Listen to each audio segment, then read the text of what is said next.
אתה אוהב את חברה שלך מ-1 עד 10?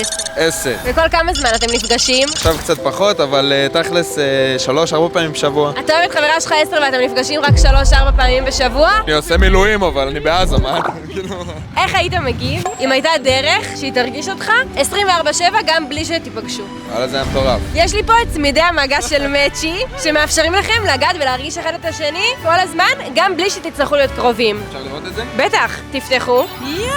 אז יש אופציה לטיזר כאילו, לחשמל את הבן זוג? עכשיו, אני רוצה שתיגע בצמיד שלך פעמיים ותספרי לי מה את מרגישה.